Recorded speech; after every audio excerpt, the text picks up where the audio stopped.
known Yashwant for a long time. My first meeting with him was when he was working in Crompton Greaves, which was my first client in management consulting. And I really learned a lot from Crompton Greaves. And the result was that the chairman of Crompton Greaves, Mr. Noria, is chairman of SOIL.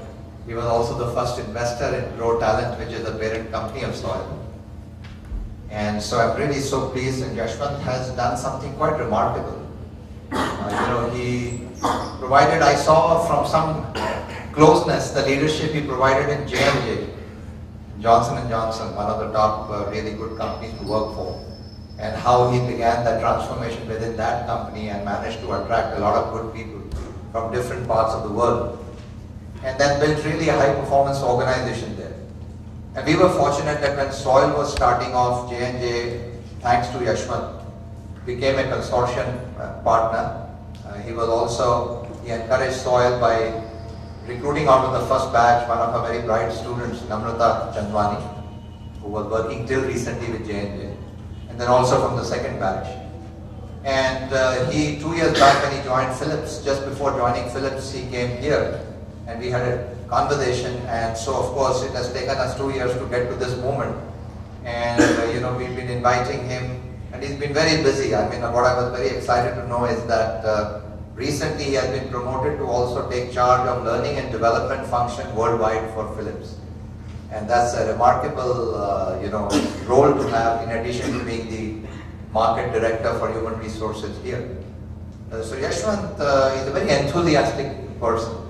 I mean, he treats his young people who work with him not just as colleagues to work with, but also he seems to have this ability to attract some exceptional talent around him. And that's something very special.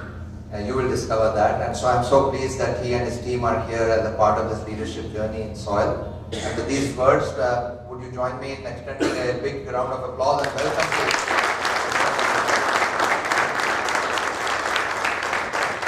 Now our students will take over and they will do whatever you need to do. So, good evening friends. On behalf of the entire SOIL family, I would take this opportunity to thank Mr. Yashwant Mahadik for taking out time and coming here and spending some time with us. Anil sir has already told us quite a lot about him, but I'll just tell you all a little bit about his background, what he's done till date. He's a leading HR professional with 23 years of experience in companies like Crompton Greaves, Johnson & Johnson, AstraZeneca and Colgate Palmolive. He's worked across different geographies, including Asian countries, UK, Japan and India. And he's been with various different sectors. He's worked in the manufacturing industry, consumer goods and healthcare. So he comes with a vast experience and immense knowledge. He completed his schooling from Scindia School in Gwalior, did his graduation from R.A. Poddar College in Commerce, and went on to do his post-graduation, which is a Masters in Business Administration from University of Sheffield in UK.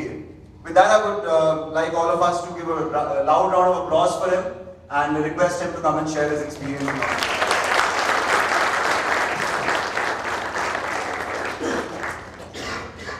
Now, thank you very much. Thanks for inviting me to come and share some of my experiences with you. So, what I was told that this is your leadership series, and it's one of those sessions where you don't have to make any presentation, but you just have to talk about yourself. Yeah? That's right. Yeah. So I'm going to do that, and two of my colleagues, are here. If I missed on something, you can add, because at least some part of that journey I'm fortunate to have also spent along with them, working with me. Okay. So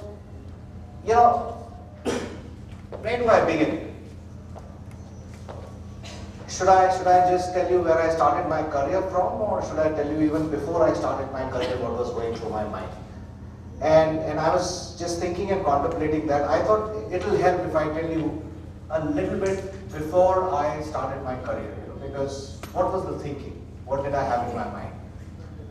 And I passed out from Scindia School, Gwalior, which is a boarding school, very close from Delhi. And I went, actually, I was a sportsman. So, almost in any sport that we would play in school, you would be there and you used to get those half colors and full colors. And so the focus on sports was very, very high. But apart from that, because I was fortunate to have been schooled in a school like India School, which is fabulous in terms of developing you overall. Okay, so academics is one part, but that is one school where if you are just trying to be academically oriented, I remember being called into the principal's room and you get a counseling and you are told to go slow on your studies, okay, and start working a bit more on your sports, on your extracurricular, whatever. So what used to take for granted then, became assets later on. I started debating, I started taking part in elocutions when I was in Standard 5. I was doing horse riding when I was in Standard 7. I started tent pegging on a horse when I was in Standard 8. I had done 3 treks in the Himalayas for the Duke of Edinburgh, bronze, silver and gold by the time I had reached 11th, so which means in 9th, 10th and 11th. So there's so much that you do as extracurricular. And I think one of the greatest learning from that was, you are tested, you are rarely tested for what you are. And the best thing about that school which I loved was, everyone used to wear the same uniform. It didn't matter what background you came from, but you were as good as you were. So if you were good in sports, you were respected for that. If you were good in elocution and debates, you were respected for that. If you were good in academics, you were respected for that. Okay? Another thing that that school had, that if, despite doing all this, if you score below 65% in any of your unit tests, then your parents are called for counseling, not you. Okay? And that used to be quite a pressure, because you have to perform academically also. And I think all of us, we took it for granted what that school prepared for us. But still, it was in a very protected environment. So when we came out of that environment, and it was an all-boys hostel, okay? So when you're protected means you're really protected.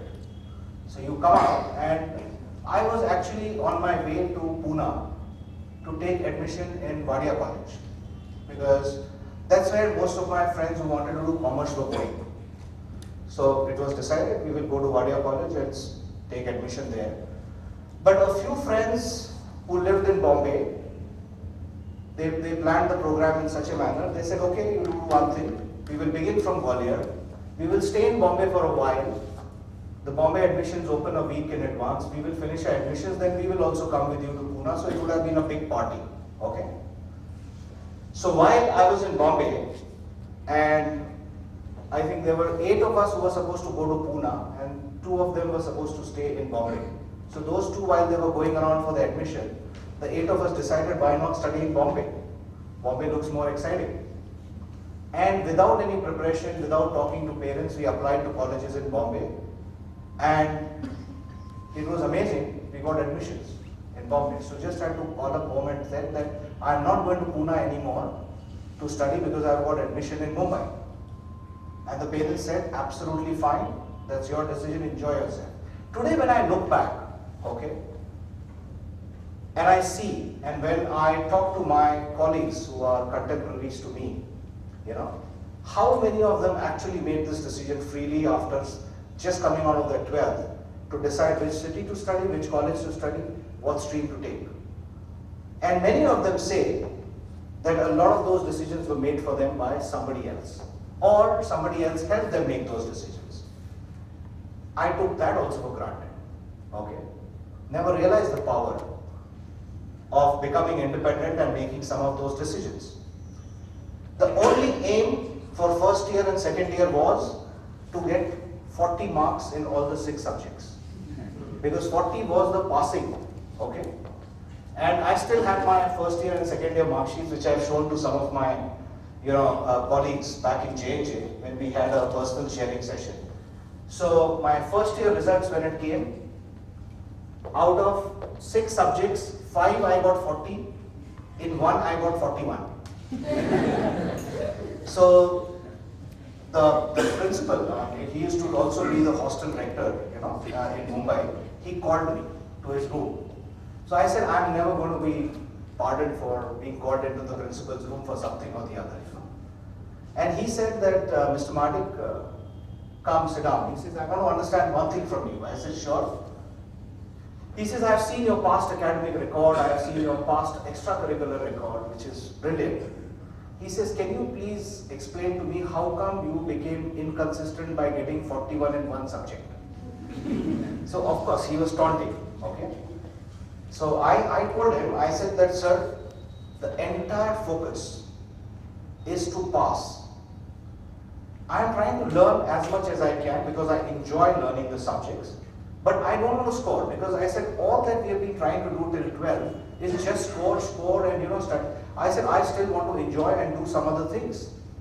So he says, he looks at me, he looks at my school, he says, yes, you went to an all-boys boarding school, I can see why you want to enjoy college.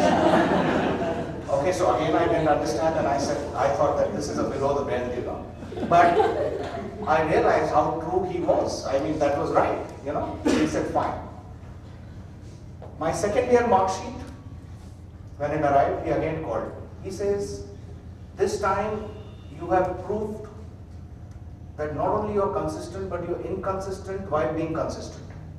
So I said, what he meant was, again I had got 40 in 5 subjects and in one subject it was 41. So he says, you have been consistent with your marks in first year and second year. But he says, why this inconsistency? I want to understand why in one subject you got 1 mark more. Now, it used to be a very embarrassing situation, okay, to sit there and explain, because you usually sit and explain why you failed or why you got 1 mark less. Here, such was the personality of this gentleman, who actually formed me and shaped me a lot. That he used to ask me why have I got that 1 mark more? Why didn't I? Because he used to be trying to be very sarcastic. And then he asked me, he says, so now you go into the final year. Are you going to be again consistent like this with 40? I said, no. I said, this has to be distinction and it will be there. He says, I trust you. And of course, after my final year result, he didn't call me to his room. Okay? So that was not an issue. So the reason I share this small story with you is, because if you decide and if you put an aim for yourself, you actually kind of, land up achieving that. And it was a conscious choice to get only 40% marks in first year and second year because there was lots more to do. When I went into my final year, of course, then you also had not only to score better, but you had to continue with what you had started in first year and second year, okay, on extracurricular, what I mean. So, it is a tough life, okay, and at that time you feel that, oh God, college is tough, and I was preparing to go and work, okay. So, Podar College, the college which I went to, it's the #1 commerce college of Mumbai. And it is known for producing cricketers and chartered accountants, okay. So, Dilip Vengsarkar, Ravi Shastri, Sanjay Manjrekar, I mean these are all the cricketers. So Sanjay Manjrekar actually came out while I was there, Jitu Thakre, I mean Jatin Paranjpe, a lot of these were played for India. So it used to have the #1 cricket team and it used to produce the maximum number of chartered accountants in Mumbai. It used to come out of R.A. Podar College. So imagine such a studious environment, and then there a couple of us who have gone from a boarding school, who are sports focused, who are good in academics, but not very good. And we were seen as rank breakers. Okay, so a lot of students were confused there looking at us.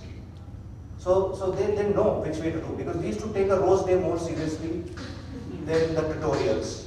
Okay, so people were seen as rank breakers, and I think that was very interesting because we made some very, very good friends. And a lot of people used to show concern. A lot of people used to show tremendous amount of concern. I remember in my final year, there used to be a subject known as mass communication.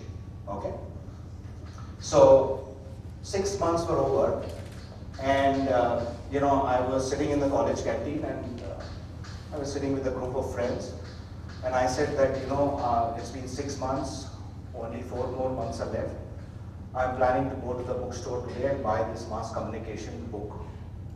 Okay, so there were two of my very close Parsi friends, okay, both ladies, sitting there on their table. They looked at me in disbelief that you will go and buy the book now.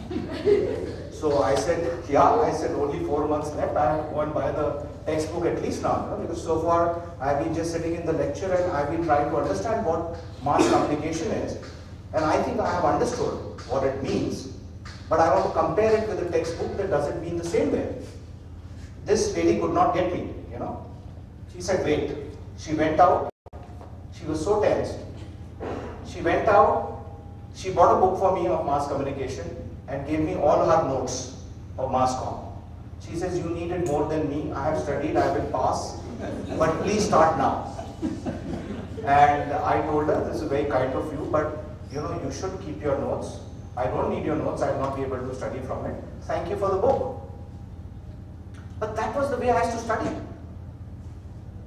And many of those friends, when we meet today for our, you know, alumni get-togethers, etc., when we exchange those notes, it was fascinating to know now that they used to see us as, you know, rank breakers in everything. They said that you guys used to come and challenge the way you had to study, the way you had to have fun, the way you used to do things, and which was exciting. So the serious discussion came what to do after, because we were the only 6-7 of us who were not preparing for CA. Everyone else is preparing for chartered account. So a lot of people were concerned about us. They said that they're not going for any articleship, they are not doing anything around CA, everyone else is going to be a CA. What will these 4 or 5 people do? So a lot of people used to be bothered and concerned, very sweetly and very nicely. So again, a few people took charge of me and 3 other friends that I had, and they made us sit down. They said, please tell us, what is your plan? I said, for what? They said, after your BCom, what are you going to do? I said, I haven't thought about it yet. And which is the fact. They said, no, this is not possible. You take admission in Agarwal classes, start preparing for CAT. At least go for MBA. So these are our friends telling us, okay?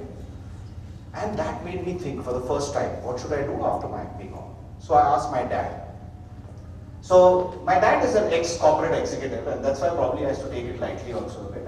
And he was an MBA himself from NYU Stern, okay? A very successful banker. He worked for Morgan Stanley, Citibank. He came and established the Citibank in India, okay? And of course, then he became a private advisor to many those who nationalized the banks, etc., etc. And he told me, he says, what do you want to do? So I gave him a call. I said that people are saying do MBA. He said, what do you want to do? I told him, I don't want to study. I am fed up of studying. I said, you know, it's been 15 years I have been studying continuously and appearing for exams. I don't want to study. So my father on the other end said, then don't study, but do something. I said, I want to work. He says, go ahead, work. So I said, what do you suggest? What should I do? So he says, first you got to sit down and decide where do you want to work, what kind of work you want to do. Now life started from there for me actually. And then when I went to Gwalior, which is my hometown, I sat down with him and he said, I know some people, you know, and there are many friends. You can, so what do you want to start working in? And the first response that came to my mind was, I said, I want to work in sales because I want to become a sales and a marketing professional, because those are the people who become CEOs. He said, okay, you can do that. I said, I can't go into finance because I have not taken chartered accountancy or ICW, so I will not be able to go into that. So sales is the only one left. He said, fair enough. So he says, do one thing, and this is my father, which is almost 25, 26 years ago, okay, having this conversation with me. He told me, he says, do one thing. He says, there's a friend of mine, and he works in human resource management, which is known as personal management in India. Meet this person. Because somehow I feel 20, 25 years down the line, this profession, function, will have more demand than sales, marketing or finance. said, interesting, because it was kind of making sense to me. I'm a very logical person, okay? So it has to be logical to me. So I met this gentleman who was my dad's friend, and he was an HR person. And the way he talked about the human resource function and what the human resource function professionals do, I was charmed, completely charmed. I said, this is what I want to do. So, first I want to do sales, then I decided after talking to this person I want to do human resource management. So, confused. So started applying for newspaper ads for sales executives or any personal assistant. Now as a BCom graduate, what start can you get? Not much, right?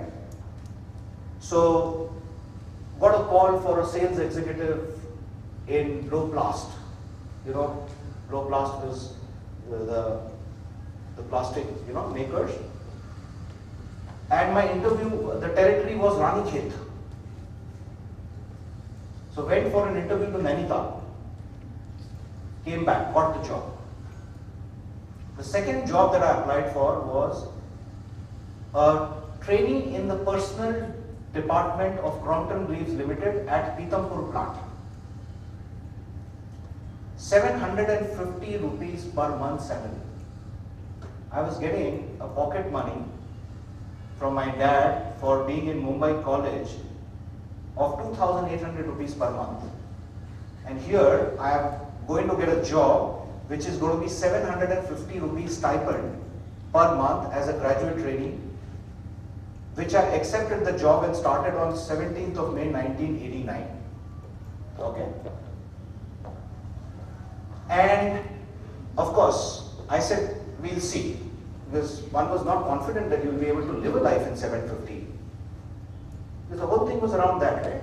750 rupees, how will you live the life for 3,000 rupees almost per month, which was very generous in those days. I said, let's see. Now we have started, let's start. And Pithampur was a place, and in fact that was the first time that year I met Anil.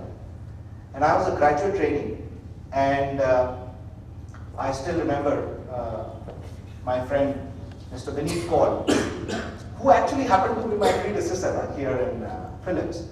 That time Vineet Kaul was the plant HR manager for the Eicher factory in Pithampur. So he once met me at a forum, and he said that, Yashwant, he says, you look like a very enthusiastic kid. Why don't you come and join our National Institute of Personal Management, chapter of Indore? I said, sure. And he said, our first speaker is going to be Anil Sachdev. Anil was his colleague from Eicher. He was coming to Indore for business, and he was also going to address the NIPM chapter there. That was my first professional talk that I heard on HR.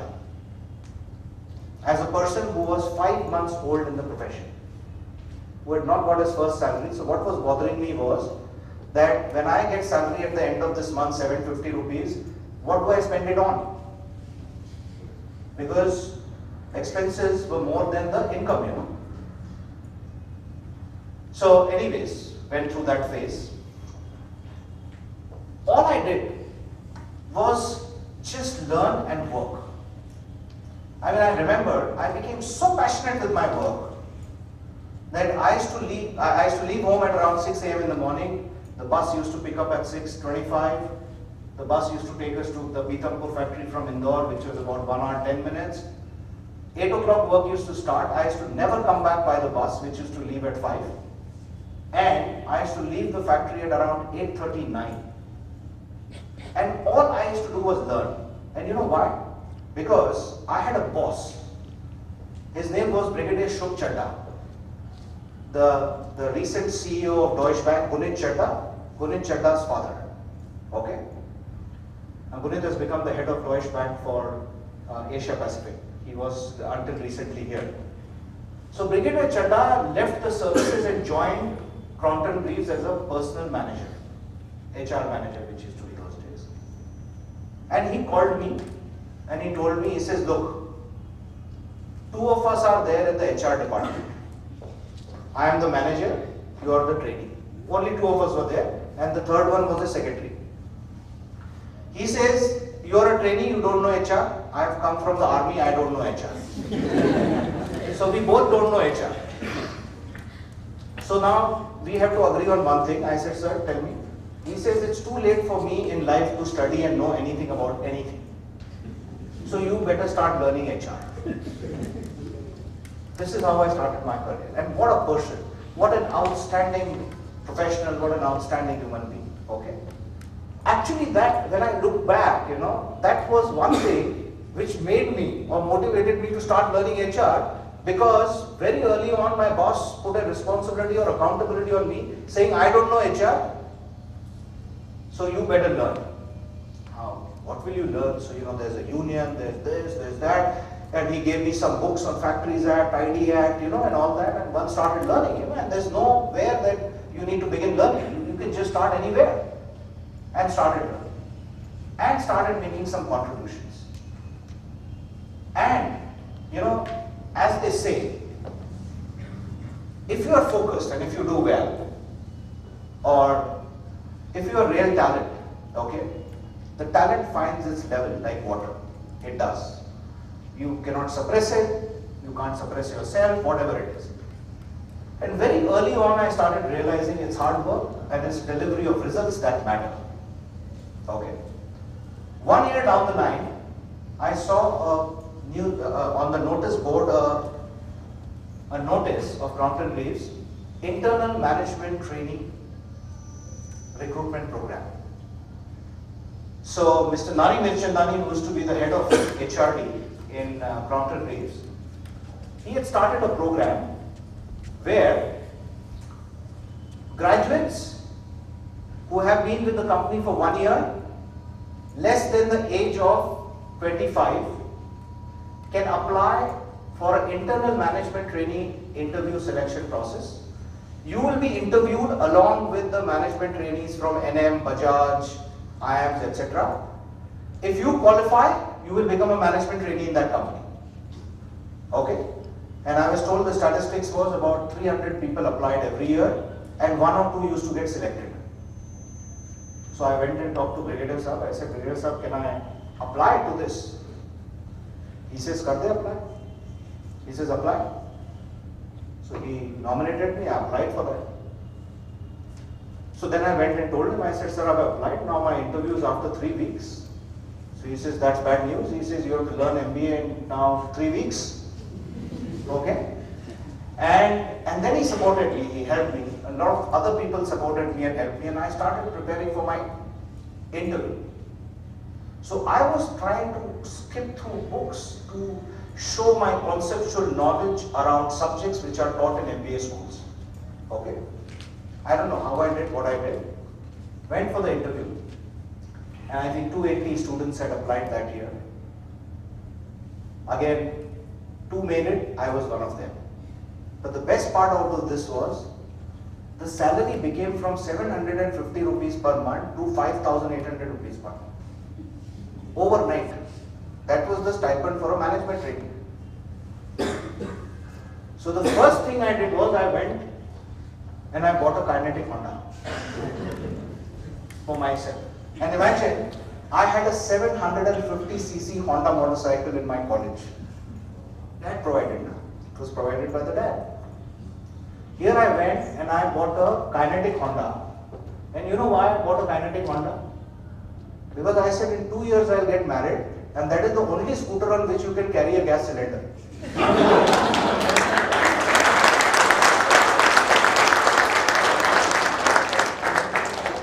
And I couldn't believe myself that here was this Yashwant, who was such a carefree kind of a person, who could never plan 3 months before his graduation is ending what career to take, is now making a strategic decision about a vehicle. Yeah? It's a very strategic decision, okay? And when I bought this kinetic Honda and when I brought it to the Pithampur works and I parked it there, a lot of people looked at it and all, and there used to be a lot of negativity around the Japanese motorcycles, Japanese trucks. Even I sure there used to be negativity, right? Because people were used to the Bajaj and the Tatas and all. The Japanese, they tikta nahi hai, chalta nahi hai and all that. You know, a lot of people criticized it. But one thing I want to tell you, I left Pithampur Works after a year because I was promoted and I joined Nasik, which was the biggest works for Crompton Greaves. So a year ago when I bought my kinetic Honda, so there used to be about 50 Bajaj scooters and one kinetic Honda. After a year when I left, I have a picture actually somewhere which I can send it to you. There were 21 kinetic Hondas in the parking lot. So that's how the world was changing. That fast it was changing. Within a year, people were giving up the mindsets of not just buying a Bajaj scooter and moving to kinetic Honda. The reason I'm trying to tell you some of these things is because many of you probably were born, during those years, or you were toddlers. So a lot of these things you can't relate, but they were so huge in the way they shaped a person and the thinking and the professionals. It was amazing. Of course, then I went on to work with Crompton's, successfully assumed many positions of increasing responsibility. Until one day a headhunter called me and said that, Yashwant, would you like to work for Colgate Palmolive? Out of the blue. Again, a BCom graduate, huh? No MBA, nothing. No XLRI, no place, nothing. No MBA. And this was, the person called me around December 1995. But because the work that you had done, you had started to get known in the company. Because you were known in the company, you were known in the region. Because you were known in the region, the headhunter started to know you. And I told this headhunter, and this headhunting firm was a good firm, huh? And by the way, it used to be Boyden International, okay? An international search firm calling. So I couldn't believe it first. So I told the gentleman, I said, do you want to tell Colgate Palmolive that I am not an MBA? Because why have a rejection later on? He says, I'll tell them, first give me your CV. He was a very convincing person. Gave him my CV. He says that they want to meet you next week. I said, where? He said, at Aurangabad. I said, okay. I said, have you told them I'm not an MBA? Look at the insecurity, okay? Huh? He says, yes, I have told them, but they don't want to hire you for your degree, they want to hire you for the work that you have done. I said, okay. Went. That was the first interview round with the plant manager who was going to be my boss. So there were 6, 7 of us. At the end of the day, he came, he shook hands with me. He said, Yashwant, you are selected for the next round. And next week, you will have to meet a vice president HR and a vice president operations in Mumbai. And that's going to be a final round. I told him, sir, can you please tell them that I am not an MBA? Just look at this, okay? So this guy, Mr. Dalgi, okay, tremendous person again. Huge respect for him, learned a lot from him. He said that, well, they will have your CV, so they'll know it. Don't worry about it. I said, okay. So I went for my interview. Uday Upendra, okay, who became my boss for 8 years at Colgate then. And he interviewed me. And he interviewed me for 3 hours. 3 hours. And I was surprised that he's not asking me anything. And I said, sir, and he told me about his background. And the first thing he told me about himself is, I'm from XLRI. So I said, see, he's got that mindset, now this is not going to work. Anyways, so after the interview got over, etc., Uday said, he said, Yashwant, will you just wait outside for half an hour if you have time? I said, yeah, sure. Then he had some discussions and he came back to me. He said, Yashwant, congratulations, we want to make you an offer. You are chosen. He says, it's late, my competent manager will leave. Can you stay here in Mumbai tonight and tomorrow I'll give you the offer? I said, no problem. So he organized the guest house for me in Bandra and everything. And then he asked me, he says that you tell me one thing, what is the salary you're expecting? So when I was leaving Crompton Greaves, I said, sir, if I accept the offer has to be at least at 5 lakhs. If it is less than that, then you tell me, I will go home right now itself. And I thought I've made a solid pitch. Okay? And I was damn happy with myself. Actually came out of the office, had a glass of beer. I was so thrilled. I said, this is like the becoming of the man now. You're stepping out of the kid zone.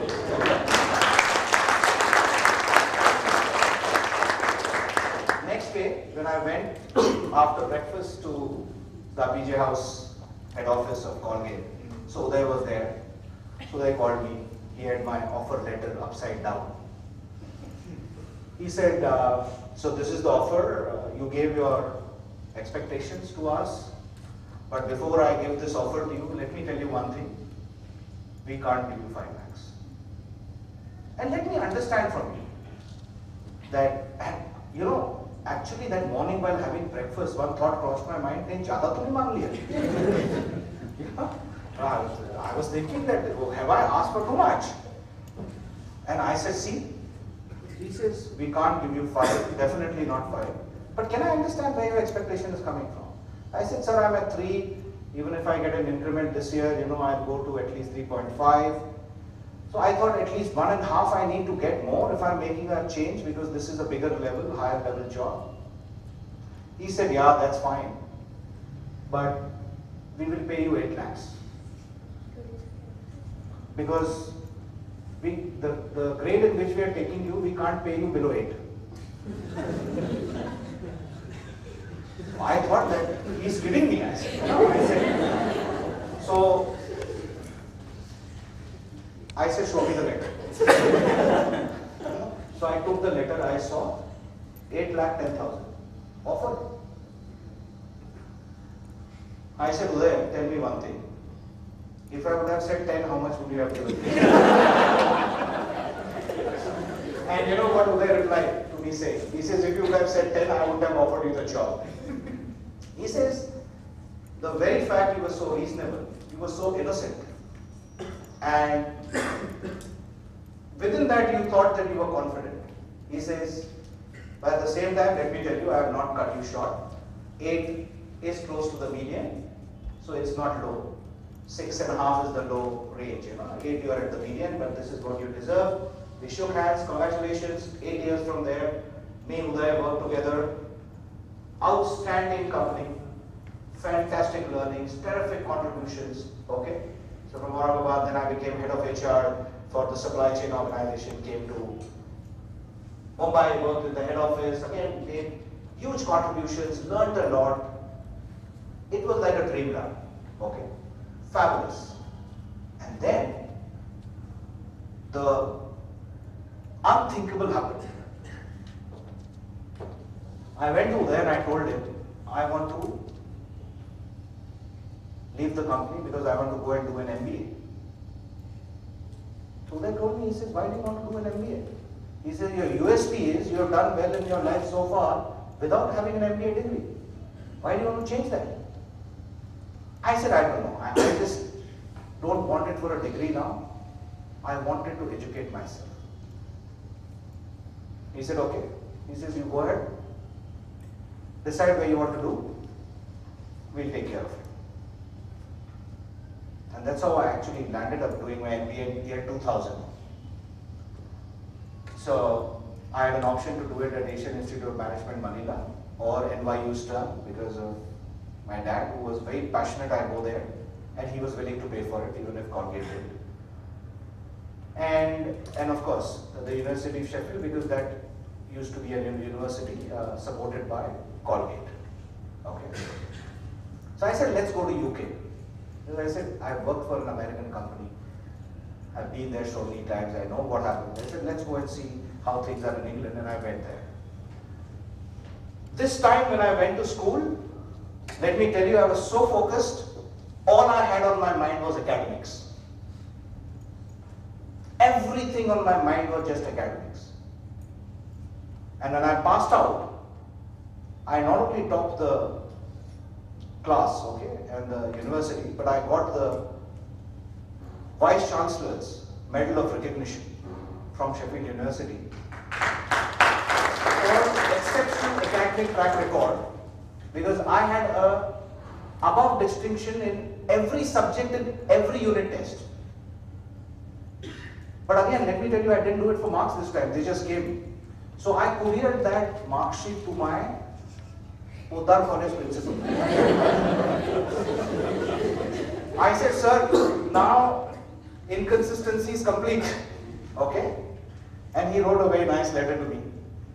But you know, this is what I believed in. When you want to study, you will study. When you don't want to study, don't study. But with work, it's all about just working and working passionately. There's nothing such as going to work when you're not passionate about it. Then don't. It's better not, okay? Thereafter, you know, life took a good turn, and then I became very philosophical in life, and I think everyone starts finding that deep meaning, you know, even if you were to not blindly go by the Maslow's theory, but I have a great belief that that works out. And I met a friend of mine who was working in McKinsey in US, school friend, so he actually went and he passed out from a US MBA school and he had joined McKinsey. And he was working in McKinsey, he was on a deputation to UK, and we met in a pub for a beer. And I was a student of change management. So I told him I'm a student of change management when I was doing my MBA there. And then I worked with Colgate in the UK also. So he told me, he says, yes, you want to learn change management? Go and work in a development center. Go and work for an NGO, an international NGO. I said, why do you say that? He says, because we talk about change in organizations at a very macro level, how to bring about a change in this set of people, this organization. He says organizations are not bigger than 500,000 people. It's a very macro concept of change. He says, go and work for an international NGO which tries to bring change at a social level. And they successfully bring that change. And he gave me an example of his where he had gone and worked for 6 months with UN, the food program, UNFP, okay, where they were distributing food in the Balkans after the Balkans war to avoid malnutrition to the children.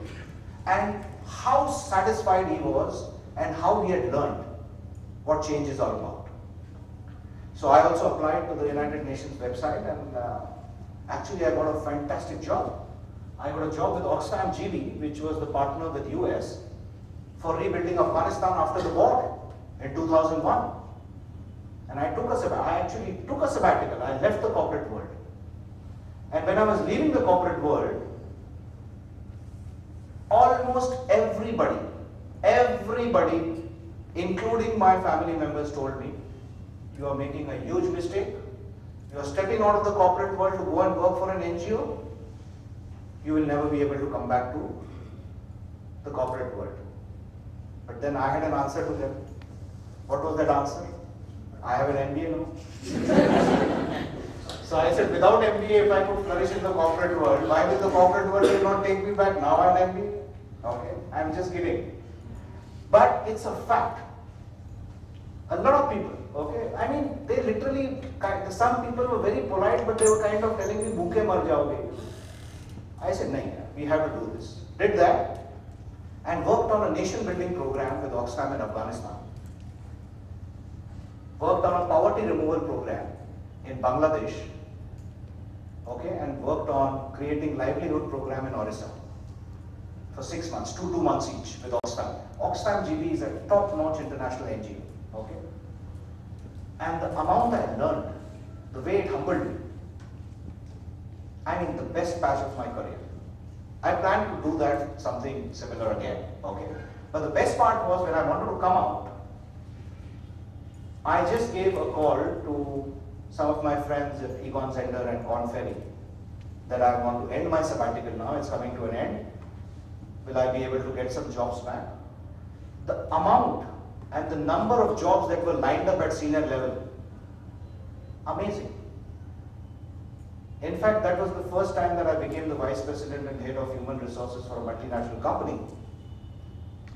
Because I was coming back from a sabbatical, that was AstraZeneca. Okay, I chose that. There were many other offers I had. And here you are back in the corporate world. And I sometimes share with my team, I was just 35 years old and I had become a vice president, head of human resource development, managing a large team. And for the first time after taking that job and attending office for the first day. In the evening I went home and I said, मैं अभी बहुत छोटा हूँ यार इस job के लिए. I found myself lacking in experience. Can you imagine? I said, fair enough. We may be lacking in experience. Let me make a list of all my inadequacies. But let me make a plan to cover it. And in 2 years, that first job as a head of HR or as a vice president, or whatever you may call it, okay? With a Toyota Corolla car, okay? Which some of these things are very important, right? At that point of time for you. I had the biggest fun of my life. I had a fantastic boss, Bhaskar Iyer, who's the head of Colgate Palmolive today. He was head of AstraZeneca also, the regional head he became later on. And we turned the company upside down. Turned it around because it was a merger and acquisition situation. And in fact, Bhaskar made me the vice president sales for 1 year. That was the trust. Of course, then Bangalore didn't suit me for some personal reasons. You know, my daughter developed asthma, which is the pollen count is very high there. So I had to move out of Bangalore. And of course, the company tried to help as much as possible based. But I said no. And then I joined Johnson & Johnson, which was another journey and a fantastic journey. And worked with Johnson & Johnson for 5 years. 2 or 3 things, you know, out of Johnson & Johnson, you know, which began in India. After a year, because one may have contributed, whatever, they promoted me as head of HR for India and ASEAN countries. You know, Singapore, Vietnam, and Indonesia and all this. And then, after a year, the president of the company called me once, our group company chairman, he called me in Singapore and he said that, Yash, we need a head of HR and a vice president HR in Japan. So, please go and take charge of Japan HR. Now, I thought, like, this is not fair, because the conversation that we all had before he tells me this was how expatriates fail in Japan. How Indians are not welcomed in Japan. This is the conversation, actually talent review conversation happening, and at the end of it, he and my boss, actually they tell me, so I looked at them, they looked at me, I said, because, you know, I just remember the conversation you were having, expatriates fail in Japan, Indians are not welcomed in Japan, no Indian has ever gone and worked in Japan and changed, you know, all this talk, and now I said, am I not doing well? Have I done something wrong? You know, those are the kind of things that I asked. They said, no. We had that conversation, that is exactly why we are making this offer to you. Go. So of course, with this responsibility, I went. I took over Japan for a year and I did it for a year. What a learning. Fabulous. My best year in Johnson & Johnson. Tremendous amount of learning. Humbly could contribute a lot or something, whatever it was. Learned a lot, came back. And then of course, 2 years ago, I joined Philips. Okay. And that is a journey which we'll cover some other time. Because in these 2 years, sometimes I feel that it's been 20 years in Philips. Because it's been an accelerated transformational journey. One of the things, you know, my team is sitting here, so they put a transformation agenda in front of us, our global folks. And they said that this is the transformation we have to begin. This was in December last year. This is the transformation we have to begin in January. And we have to end it by December 2014. So January 2012 it will begin. You have to finish and deliver all results in December 2014. And it is a must. If anyone has an issue, please raise your hands. So I raised my hand. I said, I have an issue. We will do all this, but not by January 2014, but not by December 2014. So they thought I'm trying to negotiate. I'll say 2015. I said, we need to finish this in the next 6 months by July 2012. A lot of them thought that I am talking out of my wits. He doesn't have his reality, okay? Or has not fried his onions, as they say, or whatever you want to call it. But I was clear.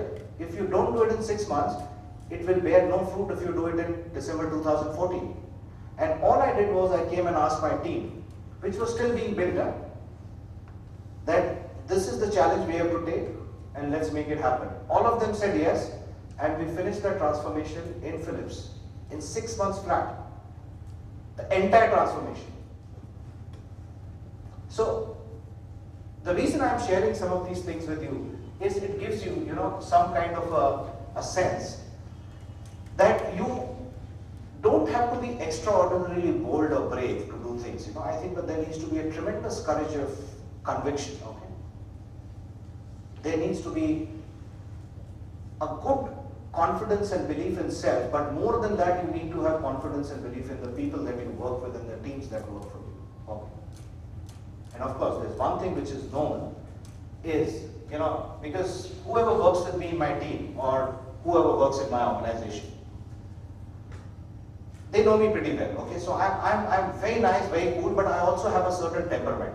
So I also, at times can get a bit angry, or I can be a bit distracted, actually mostly distracted. Okay, but one thing which I do is I love my people and I protect my people like nobody's business, because I develop very close one-on-one relationships, okay, with everyone, not just with my senior HR leadership team which is there, but even with people like Sonia, even with people, I know them personally. I exactly know what they do, what they like, what they don't like, what troubles them, whatever. So I tell them and I tell myself, if I have the right to be caring for you, to take care of you, to know you well, to protect you, I said I also retain the right of getting angry at you if you have not done well, or to be unreasonable with you at times. And you have the same with me. Okay? And then it works. It works beautifully. It's better to be what you are with your team rather than, trying to show that you are something else and you are something else. It doesn't work like that. So that's all, I don't know what else, because I was told I have not to say anything around management or the jargon or things. It was just a personal journey. Now I know I'm trying to wrap it up and go quickly because I have a call to make. But this has been, in short, a fantastic journey of my career so far. You see, I think I started out quite early in my career, so because I had not done my MBA that time, so I had a 2-year head start. Okay. I think I am a little, abhi interval ke baad picture वापस चालू हुई है. Okay. So there's one more half left. And let's see, the whole idea is again to continue learning, is to continue to make an impact, and is to continue to build solid teams which transform things. That's the aim and that's the passion. I've never thought about retiring because that thought scares me. Okay, so I know for sure I'll never retire. I may retire from a profession, but I'll do something or the other. At the same time, I say many a times when you get frustrated and when you are in this thing, that I'll do anything, but I always do things which are of dignity. I said, if nothing, I have my own kheti, मैं अपनी खेती करूँगा, I'll breed my own dogs, but I will do things which have dignity and which have some labor in it. Okay.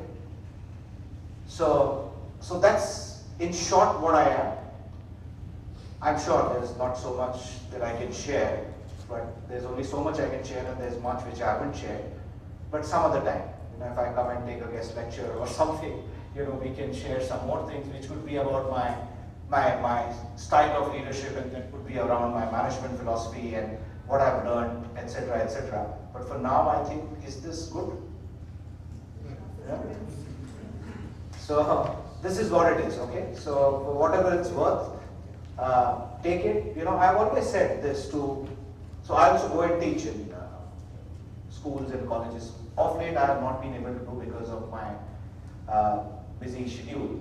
But whenever I do, I always tell my students or people who are listening to me, especially when you're a captive audience like that, be like a Hans. You know what a Hans is, a swan? So a swan has a peculiarity, they say, I have not seen it, that you mix water and milk and you give it, they say the swan drinks the milk and leaves the water. So whenever you are a captive audience, be like a swan, okay? you'll get 100 things at you. But if you like those 5 or 10 things, just take that, leave the rest. Okay? So, in that spirit and on that note, thank you very much.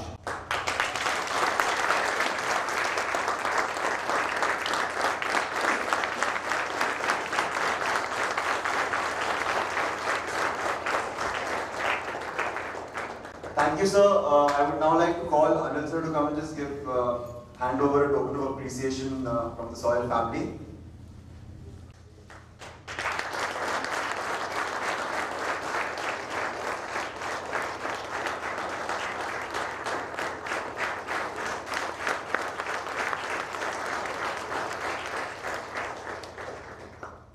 We have a 6 o'clock call, he has a 6 o'clock call, but after the call he is going to be interviewed by some of the students, I think. Is that right? Just for a minute.